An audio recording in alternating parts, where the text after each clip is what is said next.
Welcome, everybody, to the American Space Museum. I'm Mark Marquette. So glad you're with me to stay curious on this Monday, June 9th, 2025.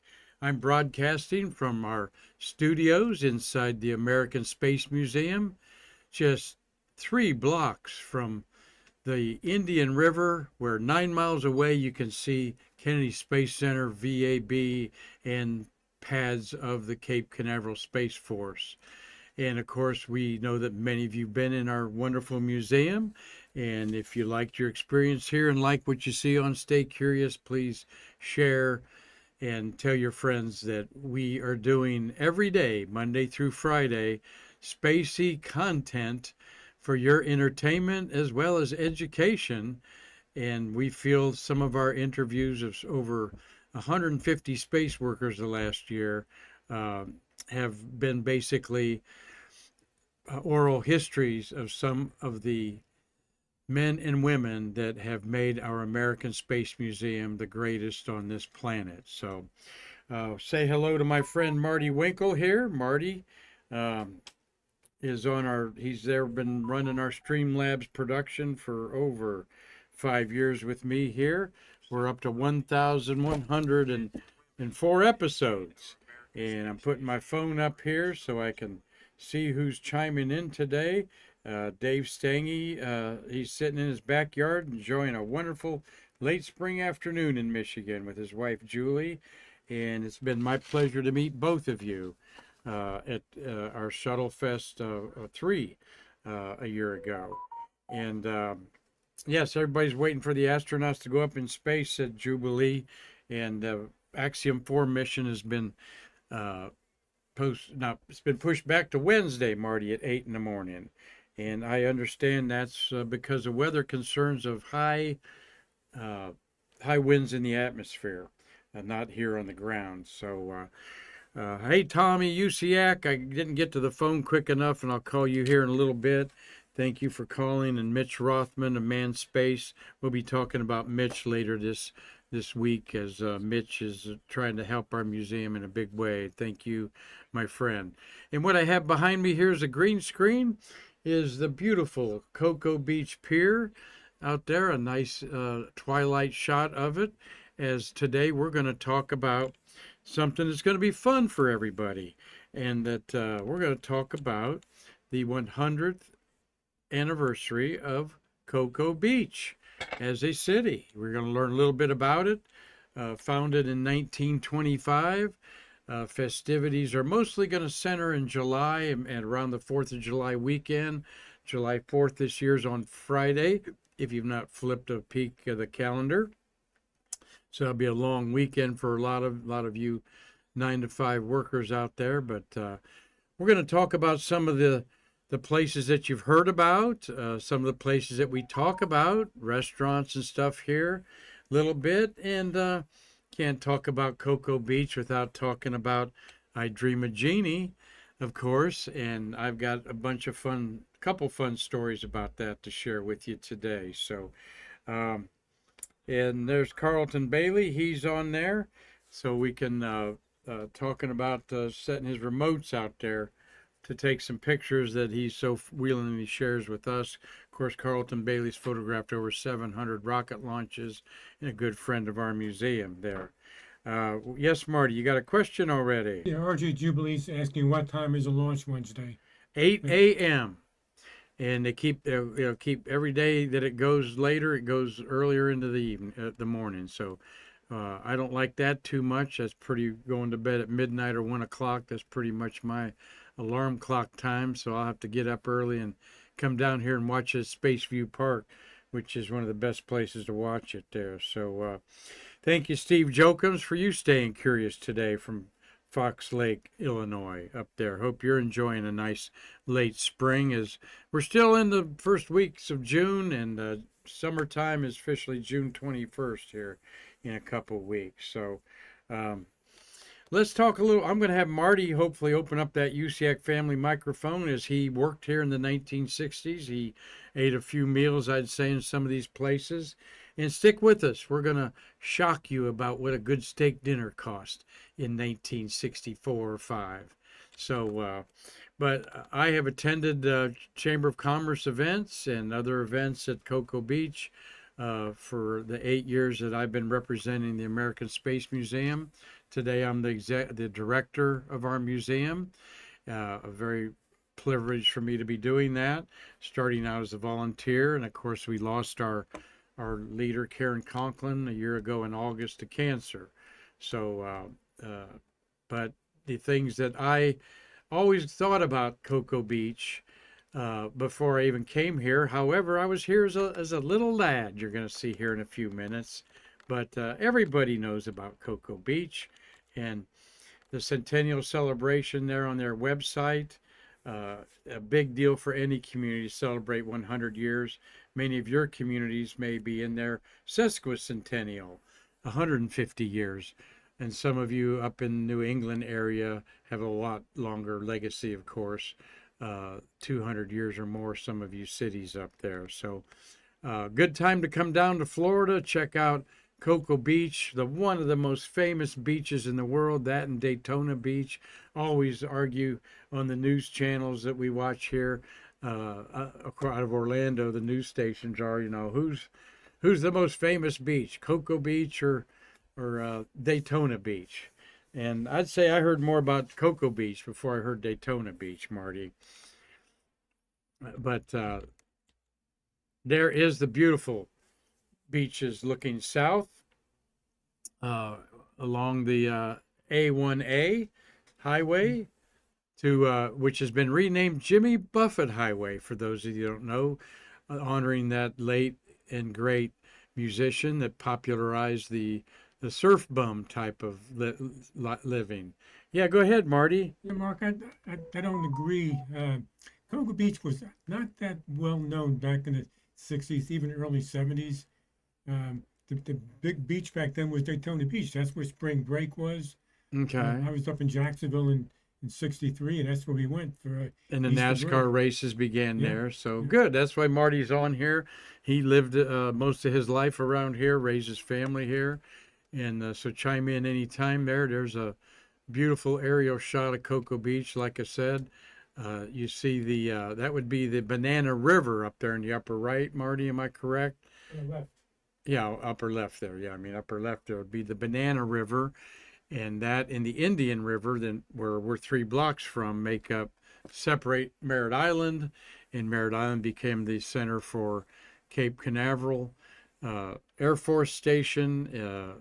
Truman was the the president. Truman was the president that signed papers creating our space industry. Little did he know in 1959, I think, when those were signed, what all this would become. But here's that picture that Marty chose as the backdrop green screen there. West Gate, Cocoa Beach Pier, officially what it is. The Westgate Properties acquired it. They do a really good job there.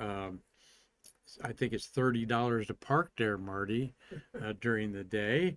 It used to be free. Yeah, and it's always free to me because I have a chamber exemption when I have a meeting there to go there, which we have a couple luncheons once in a while there. But Yeah, you could even drive on the beach back then. Oh, really? Oh, yeah, yeah. And it's actually, I think it's free after 6 o'clock or something like that. But what they do at the parking lot is they illuminate the parking lot with red lights so that the sea turtles won't be attracted to the light of the hotels. And that's a big deal here. Red light they don't see that as a bright light like the sea turtles on the beaches go out to the ocean because they see the Milky Way reflecting in the ocean and the moon sometimes. So that's a natural habitat of that. But we're going to see some fun pictures here. We're going to reprise a little bit a family that we had on here that owned one of the restaurants for many years. It's famous. So there's my picture. This is looking at the pier, and I'm standing up there about where you see that balcony coming out there where a restaurant is during the day, looking to the north along Cocoa Beach there. The beaches are really nice here. And just the way the Brevard County maintains them, and the Space Coast Office of Tourism spends money in the tourist world on the beaches to make sure we have plenty of lifeguards, people stay safe, as well as cleanup. Plus, there's a lot of money, Marty, put into the coffers for beach renewal after hurricanes. They know we're going to have problems, hopefully not every year, but when the beaches do get devastated by hurricanes, there's already money in the Cocoa Beach and county treasury to fix that up. Well, you see a lot of good, funny signs around here. Cocoa, Florida. Okay. Doesn't say Cocoa Beach, Florida. It says Cocoa, Flying Missile Base.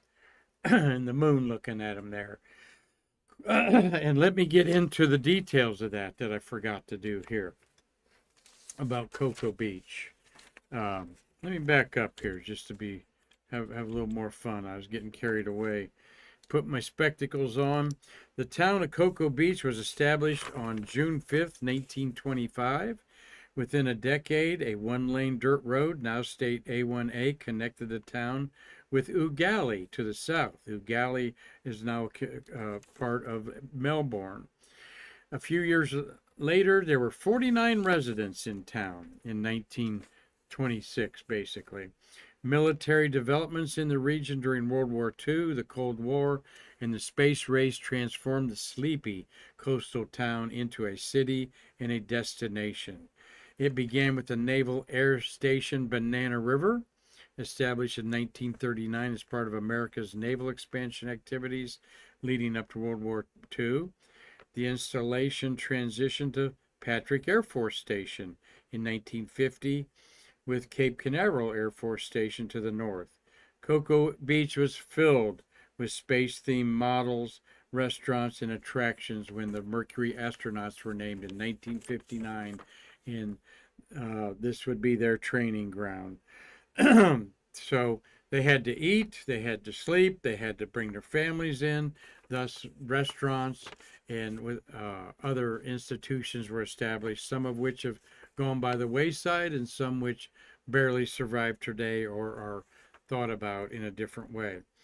Today, Cocoa Beach is a world-renowned tourist destination. It's known for sunshine, beaches, surfing, cruises, and rocket launches. And there's nothing like watching a rocket launch with your feet in the sand and in the Atlantic Ocean, as you see a Falcon 9 rocket or Atlas V rocket these days leave the pad. The busiest cruise port in the world, although Miami will argue with that back and forth, is Port Canaveral. The world's premier gateway to space, of course, is Cape Canaveral Space Force Station. And one of the more fascinating space museums outside of ours, of course, is the Cape Canaveral Space Force Museum that was just renovated the last 2 weeks. And they're having a grand opening to that tomorrow. In fact, Connie McDaniel, one of our beautiful watchers of the program, she will be working at and help put together the new gift shop over there, Marty. And so can't wait to go see it. I've seen some outside pictures of it. I posted it on Facebook. Might share that with you all maybe Wednesday. We got Bert Dick lined up, by the way, for Thursday with National Space Society. I'm efforting other guests on our show. So that's the history behind the spaceport. And you have a lot of... So I remember when I moved here and I said, I'm going to the Cocoa, to the beach, and I was corrected. There are 3 Cocoa things here on the beach. You have Cocoa Beach right on the beach. Cocoa is a community about 10 miles inland, okay, across what we call the 520 bridge that goes in. That was a place where a lot of people lived in the Cocoa community. And then you've got between the two is Cocoa Village, a little artsy, craftsy type of community there that so many of us love to enjoy. The restaurants, it's a big tourist attraction, of course, just on the other side of Merritt Island. So when you say Cocoa, you got to distinguish Cocoa, the city, Cocoa Beach, the playground or Cocoa Village, where there's an outdoor concert area and great places to eat and shop. Yes, Marty. Mark, just a little bit of history. Um, the 520 bridge is really called the Hubert H. Humphrey Bridge. And what happened, I don't think it's a folklore, and I never fact checked it, but supposedly after one of the launches, Humphrey was going from the Space Center down 520 to Orlando. And the traffic got so backed up on that little bridge back then that Humphrey, when he got back to D.C., got the funding to build what is now the Hubert H. Humphrey 4-lane, 2-lane each way, east and west bridge. Okay, great. It's one of the first ones built then around here, huh? Absolutely, the drawbridges around here. There's just about one left, Marty, on Route 3 there. The Krista McCullough Bridge is still a one-lane bridge. And those of you that have visited the Cape Canaveral Visitors Center, Kennedy Space Center Visitors Complex, uh, recently and seen that the two new bridges are complete, or maybe you've been here while they were building one or two. Marty, you crossed the one coming back from the center today. Did you notice that it's called the Dr. Sally Ride Bridge? No, I did not know that. Yes, it is. There's a sign, one of those brown signs on the right. There's one, Carlton tipped me off to that, and he wanted to get a picture of it for us, but there was a bunch of cops around there pulling people over. You don't want to speed on that little causeway. They'll catch you every time there. Marty knows that, don't you, Marty? Yeah, they got me one time, but I got them back because I got away without paying a fine. I was acquitted, if you will. Yeah, you went in front of the judge and said they didn't pull over two people that passed you or something? Oh, I had pictures, I had videos, I had a lot of complaints, Uh-huh. and they were willing to drop the my fine down to 50%. And I said, well, I appreciate that, but I don't think that's equitable. I said, I did nothing wrong. So anyway, I finally convinced him. And, Acquitted. He's still got a clean record, folks, unlike me, Marty Winkel. Here. All right. Well, you guys can chime in here a little bit. Let me look and see who's communicating here. Got Gary Gerald's up there in Collins, Georgia. Robert Law's up in Dundee, Scotland. He's been to these places. Chris Callie, disguised as his wife. Jacqueline, hello to you, buddy. Hope you had a good weekend. Unusual, we didn't talk this weekend, I think. Dean Babcock's been to the pier a few times, and he's been there, so he knows what we're talking about. And yeah, you beat the man, Marty, is what Chris is saying there. Well, I'm gonna tip you off to some good, maybe one of the best crab cake recipes you've ever seen. Okay, stay tuned for that. And we're gonna go back in time here with some good stuff here, like with this image here. There's the sign that was outside Space Capital USA on Florida's most beautiful beach, and every beach in Florida says that. Okay, the beaches on the West Coast are noted for their whiteness and finer grained sand. Ours are a little bit tan over here. You go up to Flagler Beach, it's real coarse in the sand up there, in a way almost like gravel. So the typical signs you'd see around there. And yes, as a young man in 1961, that's myself and my little brother. And don't know where the dog come from. I don't think it was our dog, but they allowed dogs on the beaches back then. But there I am, getting ready to get out of my clothes probably, when we lived in Winter Park in 1961. And I saw John Glenn's launch in February, and this, I'm told, was September. I will never, I do remember this, being so young, 8 years old. There's my sister, myself, and my little brother, the three of us. And what I remember big time about it, Marty, and hi sis, and my brother that never doesn't do social media, was these rafts, these floats that they had there. They were very rubbery, all right. And we wore this out. There's my sister on one, and then here's me on another one on there. And I can distinctly remember things I like remembering about things in the past are smells and sounds. And I remember your face buried into this as you're on this float.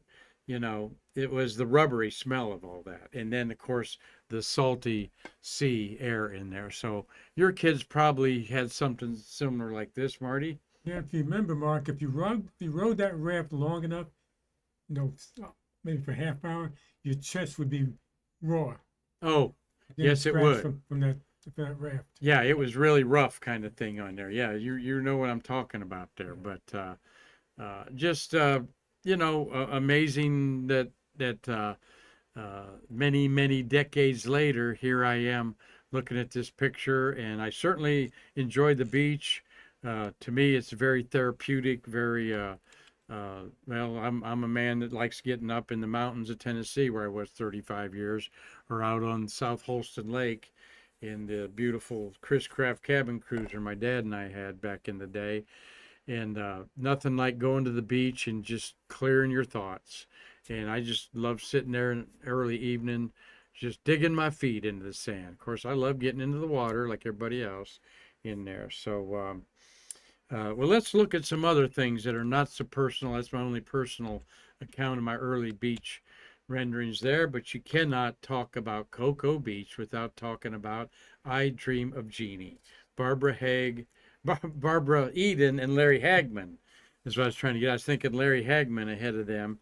Um, and Cocoa Beach is strongly associated with the television show I Dream of Jeannie, even though the show was not filmed here. In fact, you'll see part episodes where you see mountains in the background, the San Gabriel Mountains of outside of Los Angeles. The show was set in and around Cocoa Beach in Cape Kennedy, now Cape Canaveral, and Jeannie, actress Barbara Eden, visited the area many times, even launching a weather rocket from Launch Complex 43. The show's popularity helped put Cocoa Beach on the map, and the town has since embraced the legacy of I Dream of Jeannie with locations and dedicated locations and attractions. Um, Major Anthony Nelson, Larry Hagman, who was later known for J.R. Ewing on the Dallas thing on there. And this is when he found the bottle in training as an astronaut. Yeah, Marty. I don't know if you remember this, Mark, but initially when that show aired, they would not allow Jeannie, Barbara Eden, to show her belly button. Censor said no on that. I happen to know about that. Yes, you will not see her belly button in any of the episodes. The censors thought that was too sexy. Okay. And now just take a peek at TV as you're clicking around today. All right. Good point there, Marty. Keep it coming for me here. And we're going to see a Barbara Eden here in a minute. Yeah. I was thinking other things. Of course, everybody embraced this big time. Jeannie and Major Nelson had a fake wedding at Patrick Air Force Base to boost the show's ratings in the final season. I didn't look up any of the stats of the season there. I think it was 3 or 4 seasons. It went from black and white to color. And yes, as a young boy, I was fascinated with it because my little brother slept up on the bunk bed on top because I wanted on the bottom, because I pretended those springs I was looking at like I was in a Mercury or Gemini spacecraft and switching things and stuff when I went to sleep on there. So a cute little sitcom, all kinds of fun little things going on with this genie in a bottle. And those of you that Roku or other things like that, you might while away some idle time watching it there. There is Barbara Eden. I think this was 10 years ago in 2015 during a promotion. She is still alive. Did you look her up, Marty? No, She's 80 something years old. No, what I was going to mention is she would come to we used to put a race on. Mitch Vaughn's a local entrepreneur, would put on a Cocoa Beach race, and he had Jeannie there. Oh. And a lot of the women would dress up as Jeannie, and that's one of the awards he would give out. Right. The one on the right. Yeah. Yeah, cool. There's the bottle, which I read briefly. The bottle wasn't made for this. It was actually a liquor bottle that was adapted for this program on here. But that one to her right looks good. And guess what? I don't see any belly buttons there, Marty. Okay.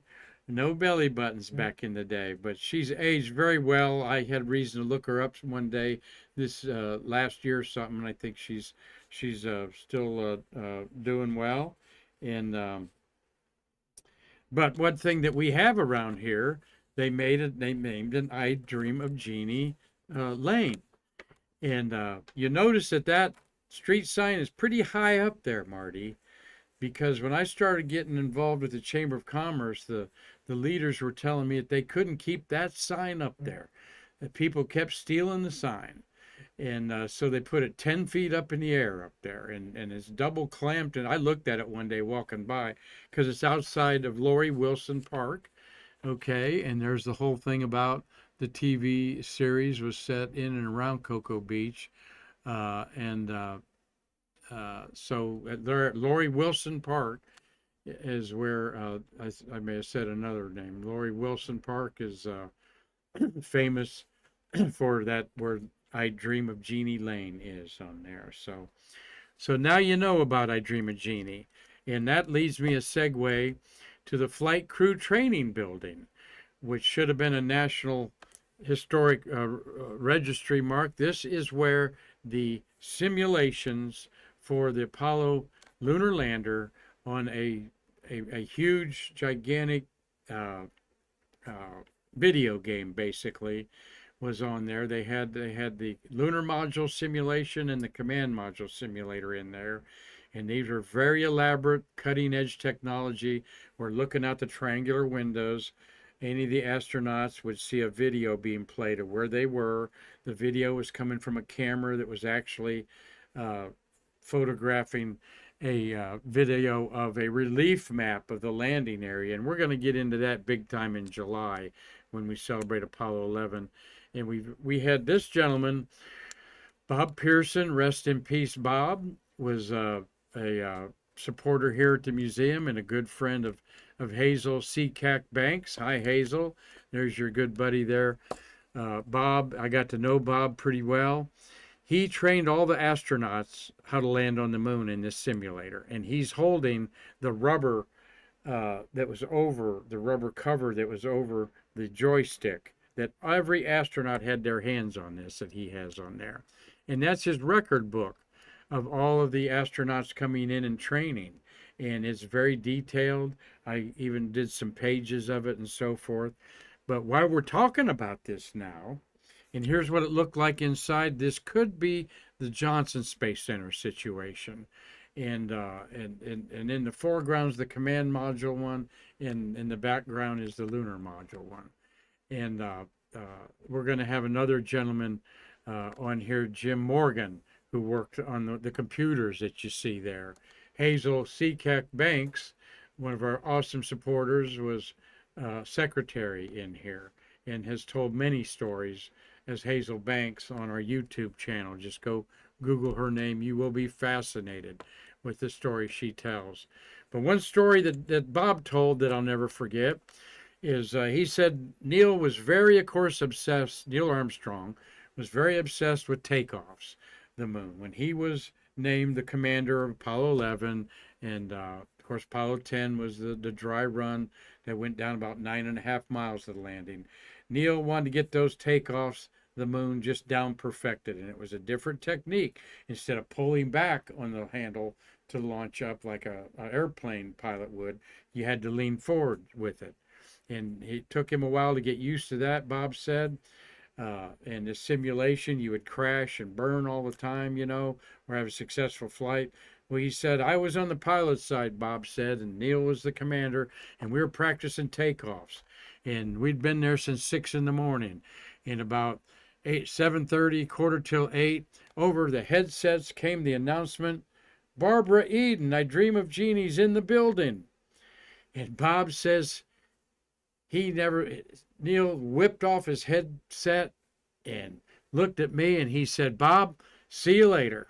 And the lunar module crashed. He goes, see you later. I got to see I Dream of Jeannie. And the lunar module crashed on the ground and off went Neil. And Bob, who spent a lot of time with all of the Apollo lunar module astronauts, said he never saw Neil move so fast, as when Barbara Eden was in the flight crew training building. Now, this building was one of the meccas, if you will, one of the hubs at Kennedy, well, at Cape Canaveral back then. It had been Cape Kennedy back then, of course. Um, because all the dignitaries, VIPs, everybody wanted to come in and take a shot at landing on the moon. It was a video game. It was just unbelievable technology. Bob talked about the Chancellor of Germany coming, and they put a little Volkswagen on the moon when Bob drove it down to the surface. Bob would always say, I landed on the moon more than anybody. What was another one? Oh, a French politician came, and when they got down to see where they should see the Eiffel Tower was on the moon, so forth. So great stories in the flight crew training building there, but none better, I think, than Neil Armstrong crashing the lunar module in the middle of a test run because he wanted to see Barbara Eden, and as everybody did. Yes, Marty. Yeah, I got a question from Dean Babcock. But before that, the pistol grip that Bob is holding is the attitude control assembly. That's what control roll, pitch, and yaw on a lunar module. Dean Babcock can't even say that. Dean Babcock is asking, is Laurie Wilson Park near the location where the Holiday Inn used to be? It's a little further north. It's not too far away, Marty, right? Yeah, no, yeah, it's Caddy Corner. The Holiday Inn would be a little further down Caddy Corner. So yes, they're building the new Westin 5-star $450 room hotel there, right beside it. That used to be the International Palms, if any of you sent there. So yes, Dean, that's right in the area there. And glad to see Jim McDade watching this show today. And he's got a couple comments there. The elite U.S. Army astronaut assignment has existed since 1978, so the fictional Army astronaut Roger Healy character played by actor Bill Dalen was purely fantasy, okay? As was the whole show, Jim. Yes, good. He's pointing out a little kind of international movie database type of stuff put on there. So, Elena, hope you're watching this, all right? And don't show any belly buttons, anybody out there today. Okay, but Steve Jokum says I've got it backwards, and as well as I might, but what difference does it make right now? So the one in the front, I was told just the opposite by somebody that was in the room, but he's 92 years old. So, but anyway, look at the more. Wait, let me go back here. I'm blowing my cover here. That's why John Young called it the Great Train Wreck when he saw it there. And these little protuberances you see are the optical systems that broadcast things into in there. So, but I'm pretty sure that that's probably Johnson Space Center, because of the windows over here on the left aren't recognizable where people could watch. Jim Morgan doesn't remember those, and I'll have to get Hazel back in here for it on there. So, well, a couple of the hot spots we're going to talk about before I get to a great crab cake recipe and some ham croquettes. How about it? Was the Starlight Motel? No hotels back then. I wonder what happened to those signage there. Look at the rocket there. Cocktails, coffee. But Marty, what do you remember about the Starlight Motel? I just remember driving past it, frequently. At that time, I lived in Merritt Island. I would drive out to the beach just about every day and run on the beach. And I remember passing that just about every day. Yeah. Especially the sign. Yeah, the sign's awesome. And with the rocket there. What was the location of that, people that know A1A? It was on A1A. It was near 528.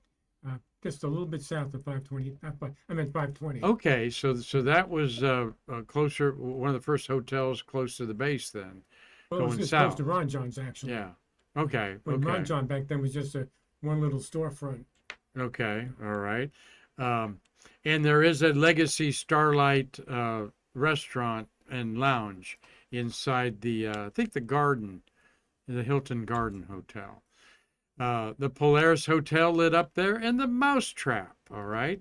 And somebody commented on a thread a while back about the Mousetrap. That what a weird name for a restaurant, huh? You don't want to think about mice eating, being trapped where you're eating, but um, uh, I'm not sure why it was called that. But it does exist as a different place right near 520. Okay, it is set back, and that is a Florida seafood restaurant or something like. Florida Seafood's over on the bridge, but this is another fish camp. That's what they call it, Marty, the fish camp, and it's set back a little bit where the Mousetrap was. Mousetrap, very famous story. Talked to several workers who got the word on a Friday night after 6 o'clock that the Apollo 1 astronauts had perished in the fire. And one lady told me that it was the first time she ever heard a man cry when that word got around to everybody dressed in a suit and tie, thin tie. That's what they wore to work and everything like that. A big band was playing, and when they got the word on that. So Mousetrap, very famous place, hang out there. Some of the people who've been there, Marty, in the day, when you left, the bartender would say, well, you want a drink for the road. Everybody grabbed a hot toddy and a bottle of beer and drove off. So we don't do that today for doggone sure, and we're glad of that. There's the beautiful poster of the Polaris Hope Motel, closest motel to launching area on the ocean at Cocoa Beach. And Polaris, of course, was a Defense Department missile that was to be fired out of a submarine. And they fired them on land. It tested them out before they fired them on the under submarines. It looks like they're creating the Big Dipper up there in the top off of the star there. A little bit, or a stylized version of it there. Let's see where I'm going next with this. Wolfies. And all you space geeks know what is the most famous story about Wolfies?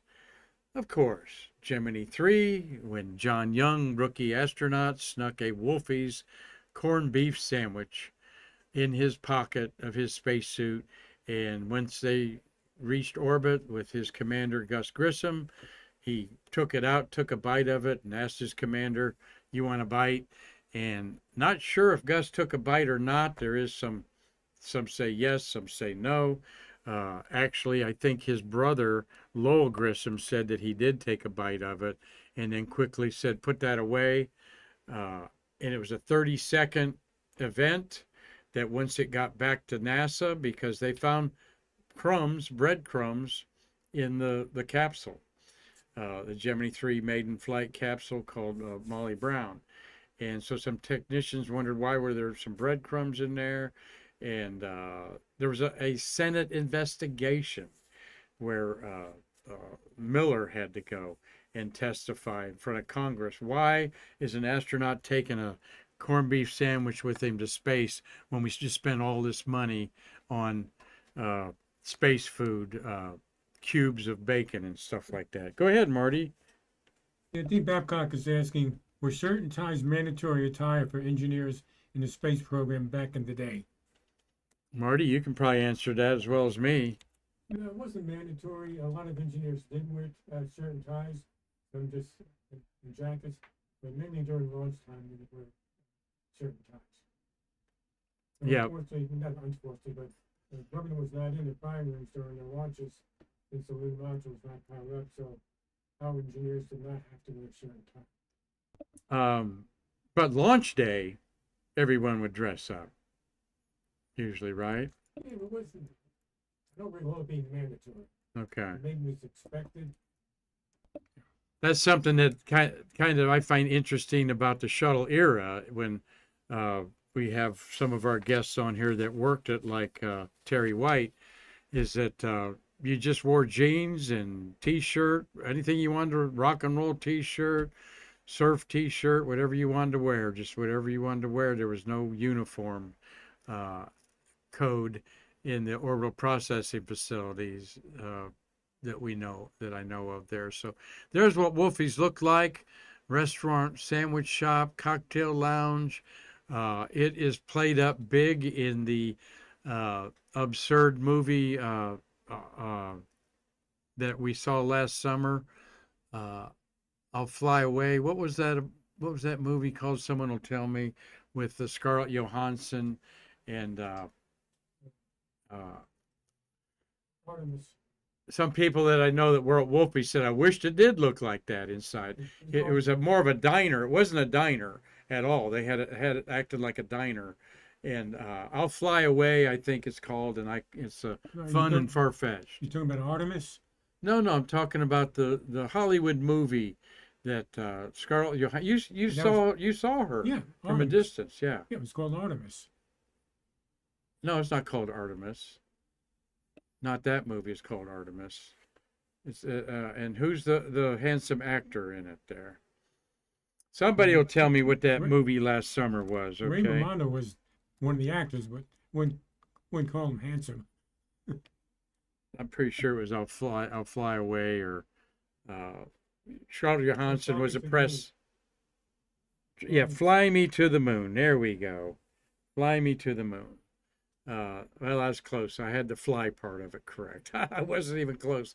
But many of you might be looking at that car there in the foreground, Marty. Holy cow. Look at that little roadster there. Of course, I'd just take the Impala or whatever that is over here, and don't get on me, car guys.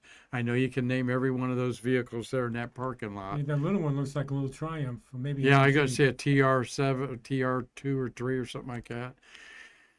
We're going to talk a little bit in depth about Ramones, okay? The toast of the coast, Ramones Rainbow Room. Ramones had 2 locations, and we are so privileged to have spoken. I'll tell you here in just a second here. But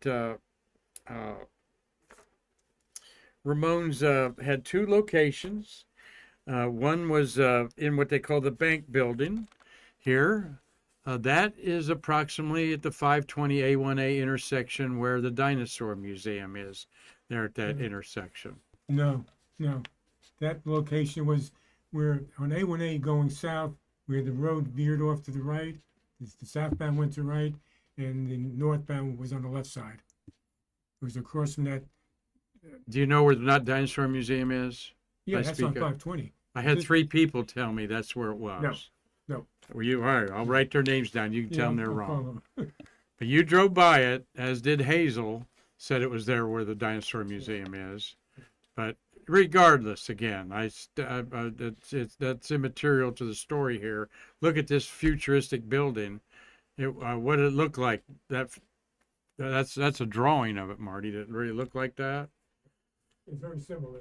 You'd go up there, and there's where you're eating. So there's the Atlantic Ocean. That had to be pretty cool. The Rainbow Room in August 1967. Okay. Nice formal dinner there. Everybody's going out to dinner, like on Leave It to Beaver or any of those shows. They're getting dressed up in ties and stuff to go out there. And the other Ramones location is here. Okay. And there was 2 locations. And I'm not going to even guess where this was, because I'm sure I'll say something wrong. But I was told this is more in Cocoa Beach, down further south. Yeah, Mark, I think when they closed the one at the Glass Bank, then they moved a little bit further south, and it was near near Minuteman Causeway and A1A on the southbound lane. Okay. The Toast of the Coast. And there is very few pictures of it that I could find. And there is the dining room, and they had this big wood celebration of the astronauts in gold leaf. Okay, painted up there. You see a little couple signs over here. See this Apollo sign off my shoulder here? We have that in our museum. Here's a couple other things. They would celebrate every launch, put up this wood with the gold leaf on there, the crews and so forth. After all, this is where the astronauts ate. This is where, they wanted to go and get a high-end meal. All right. And the prices here were high-end prices for the time. And they were establishing here on what used to be, Barren Beach property, some fancy restaurants and shops and so forth, worthy of the influx of workers that were coming in. But the Ramones was a fancy place. Look at the tablecloth there. And we had the privilege of interviewing the proprietor of this at the time, Delora Bernice Porter, the matriarch of Ramone's restaurant family, along with her daughters. On the left was Angela Butler. Actually, I think that's Pam West on the left and Angela Butler on the right.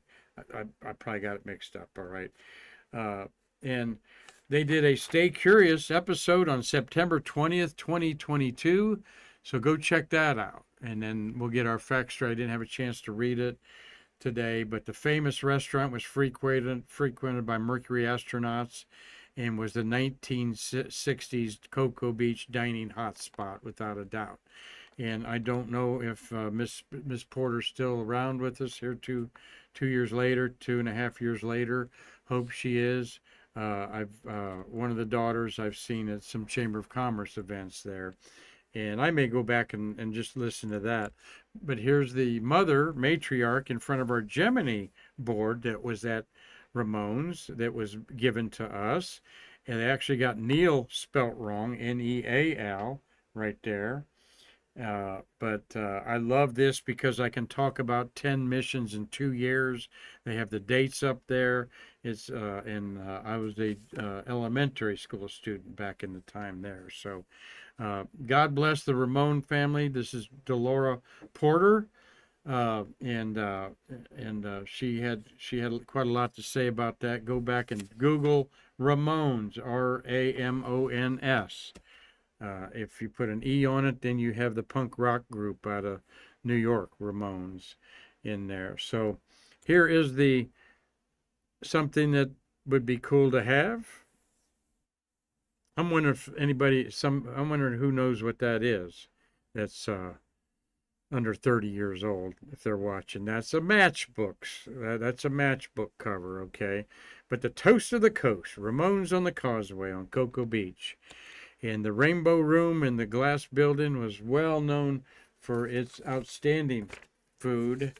And as I show you the menu here, in the center of this menu, it says world-renowned Caesar salad. Always prepared to order. All right.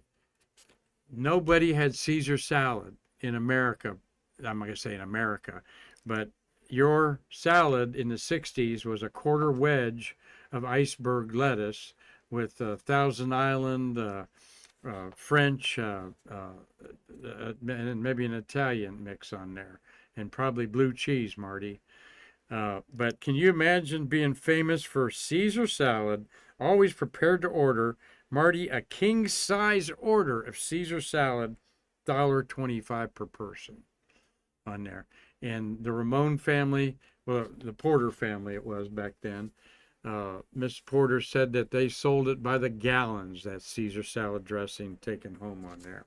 So I know you can't read all this. This is our mixologist suggestions. Okay, the cocktails like a Manhattan, an Old Fashioned, a daiquiri, a Brandy Alexander. Well, the Manhattan martini, whiskey, Tom Collins were 75 cents.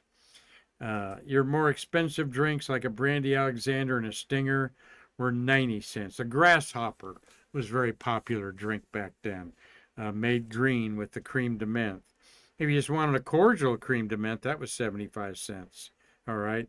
Your whiskeys were on the other side there. Straight bourbon, 75 cents. Jack Daniels, Black Label, 90 cents. That's the high shelf stuff, was under $1 a drink.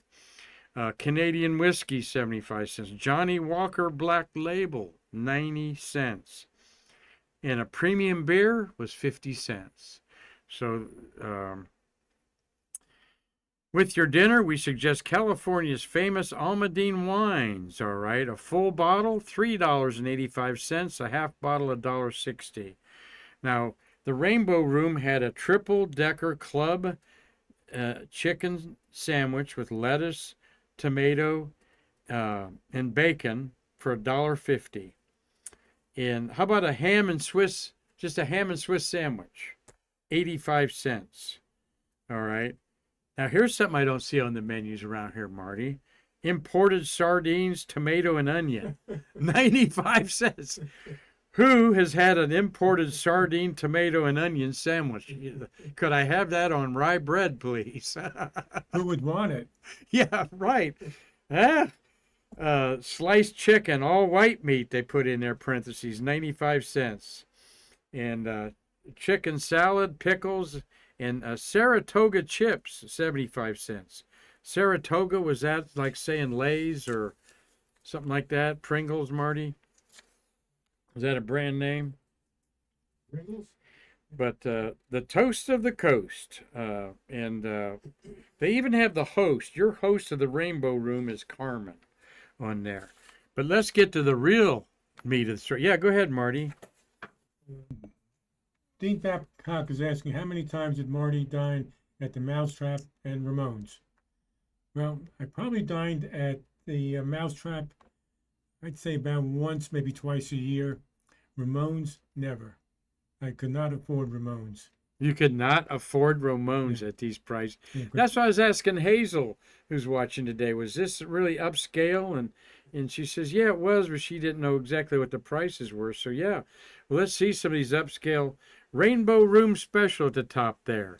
French onion soup au gratin, prime rib au jus, beef au jus, Western prime beef at its finest, and the world-famous Caesar salad with a baked potato, sour cream and chives, roll and butter, coffee or tea, ice cream for dessert, and a creme de menthe for $3.95. Out of Marty's budget. Hazel was telling me she thinks as a secretary in this day, she was probably paid about $3,000 a year. Yeah, but you got to realize, if you go to Ramones or any place, you're going to take your wife. So you got double that price and you have a tip. And in my case, back then, I just figured out I was making $205 a week before taxes. Wow. So if I went to Ramones or any place also, I had to pay for a babysitter. So yeah, and then the babysitter, yeah. Now, back then also, Mark, I was a technician going for my engineering degree. So okay. If I had my engineering degree early enough, then I would have more money. Well, some of you looking at that's great insight there. I would be ordering the deep fried sea scallops, almond breading royale, $2.65. How about a, what I was looking over here that I thought was very interesting, 1 dozen jumbo shrimp. A dozen jumbo shrimp, $1.95. Okay, iced with cocktail sauce. How about grilled French jumbo lamb chops with mint jelly? Don't see lamb chops on the menu around here anymore. $4.25. But the most expensive items on this menu: broiled prime sirloin steak, New York cut, 18 ounces, $5.65. Or if you just want the filet with fried mushroom caps and Bercy sauce, $4.95.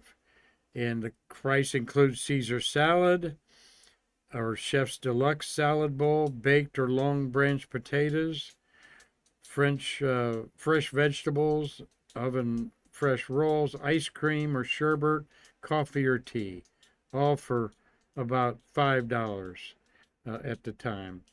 And if you want dessert, a piece of pie was 25 cents, a la mode, if you will, add another 20 cents. Coffee, 15 cents a cup, tea, same. All your drinks were 15 cents, okay? And now it's $3 if you're lucky, wherever you get it. Yeah, Mark, 15 cents a drink, but you had to pay for refills. Oh, you had to pay for refills back then, you think? Yeah. Yep, probably. Broiled South African lobster tail with drawn butter, $3.65. Boy, I'm getting hungry there. Deep fried Cape Canaveral shrimp with sauce tartare, $2.85. So great to look back here at some of the prices and again, too expensive for my friend Marty and his young family there that he was raising. So, ending the program today with some food ideas by Ramones that were in the TV tab. All right. This was advertising. They would be in the weekly TV guide or such, or in the newspaper. On the left there is Ramones crab cakes. And if you want these recipes, let me know. I'll be glad to forward you this. PM me your email on there. A pound of lump or claw meat, 4 eggs, 2 green peppers, a medium onion, a celery stalk, 2 cups of cracker meal. Grind all that up. Add a little sugar to fresh carrots to bring out flavor. All right, on that. Mold into thin round patties and deep fry or pan fry. Salt and pepper to taste. And they would give little tips there in the middle. A dash of nutmeg will add a mystifying gourmet touch to string beans.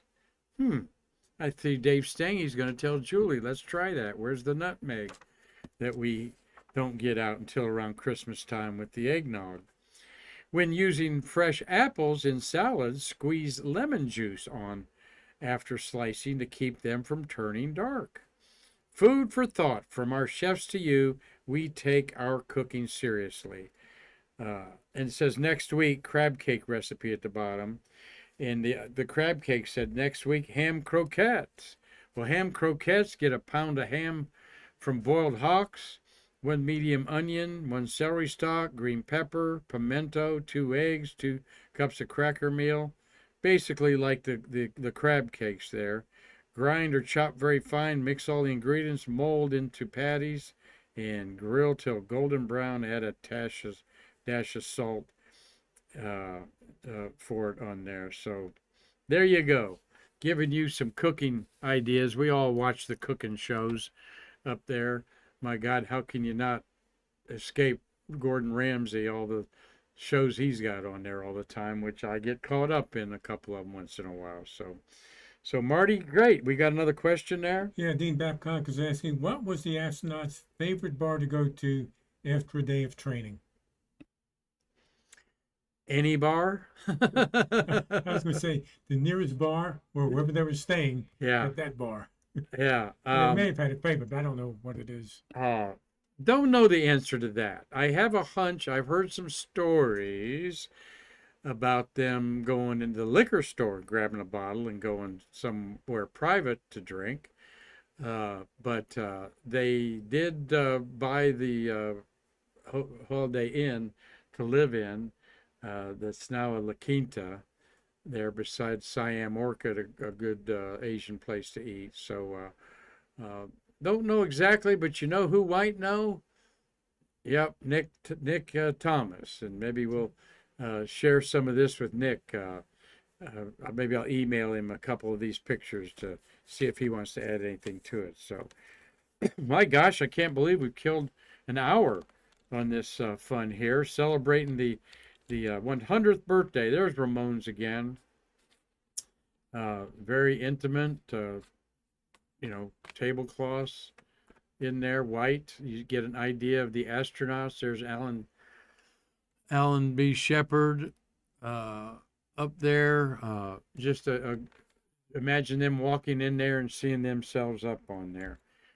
But Cocoa Beach, happy 100th anniversary, your centennial celebration going on now in this humble little community that everybody's heard about because of the American space age, and a lot of their festivities happening in the month of July. Tom Paris, thank you for watching. Tomas Paris, there's an astronaut who passed away an astronomer named that. Don't think it's spelt the same, Parisi. And he says from an old Alma's employee. You know his Alma's, Marty? Yeah. What was Alma's? I don't really remember. I remember the name Marq. I really can't place it. I think it was like a steakhouse. I'm not sure. Well, we enjoy you finding us today. Tom Usiak, Doug Forrest, Keith Sewell, Elena, Ed Cahara, Jim McDade, who spreads the word for us. He's in Huntsville. Gary Gerald, Chris Callie, our partner artist, Dean Babcock, Robert Law, Steve Jokums, Carlton Bailey, Tom Usiak, Mitch Rothman, Dave Stange, and R.G. Jubilee, all sharing with us today and watching and staying curious. So hope that y'all enjoyed that flash from the past there.